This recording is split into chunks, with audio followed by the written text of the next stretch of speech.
Today, I'll be sharing a fundamental principle with you guys about analyzing the cryptocurrency markets. And that fundamental principle is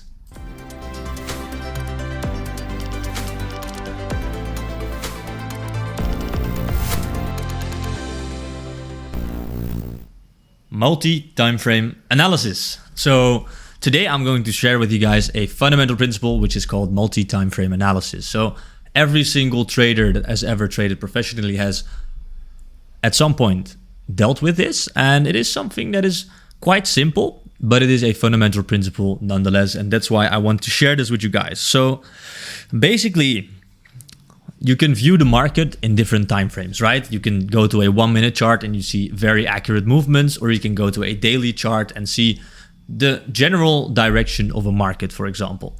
Now, you can also zoom out even further, and then you'll find yourself in a weekly time frame, for example. Now, if you find a weekly support or resistance, or if you find confluence points, or if you find something on a higher time frame, the general rule is that the higher time frame momentum is always stronger than the lower time frame momentum. So that means that if you are on the 1 minute time frame, for example, and you see a break above a certain structure, but that break is a very strong weekly supply zone, for example, then chances are that you're going to see a rejection on the 1 minute time frame before continuing towards the upside, right? Why?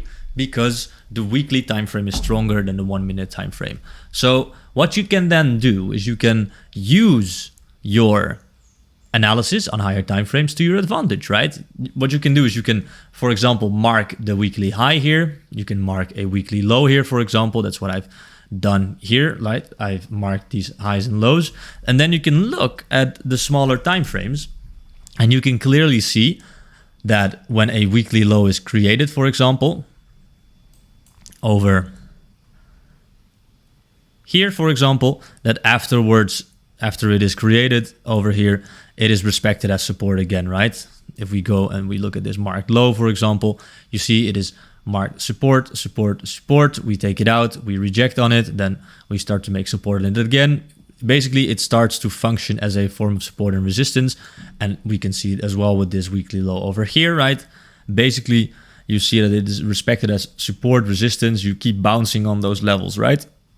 Now, what you can then do is you can mark those levels and use them as confluence points to your advantage. So if you zoom out and you find that an area can be interesting on a specific time frame, then that means that you can use that to your advantage on a lower time frame. So for example, if we look at this daily time frame over here, we see that the general move towards the upside over here, if you go to 1 to 0, we can see that 0.618 has been perfectly respected on the daily time frame. So this is a move up towards this area over here from the daily time frame, right? Now, if you go to the 4-hour time frame, we can also see it. But in the 4-hour time frame, it already looks like multiple moves, right? You see a move towards the upside and a pullback and another move towards the upside. Now, if you go to the 1-hour time frame, it is multi-phases, right? It is boom, boom, boom. You see these pullbacks happening. So basically, if we know that this is a move from the daily time frame, we also know that the levels from this daily time frame can be well respected. And then if we have a daily time frame move and then we are patient enough to wait for example, this wick to come into the 0.618 around the $25 mark, around this area where we previously found resistance, then we have multiple confluence points which we can then use, for example, to get a trade. So let's say you use a candlestick confirmation pattern and then you shoot a long over here with your stop loss above or under the low, then you already could have made, for example, if you are targeting the highs over here, you can possibly make a risk to reward from 5.5. So this is just a general idea, right? This is not me explaining a specific strategy to you guys, but you have to realize that the market moves, and when it moves, multiple time frames, they start to fit together into each other. And then when you realize that, you can start looking for zones from a larger time frame and then use your entries on a lower time frame.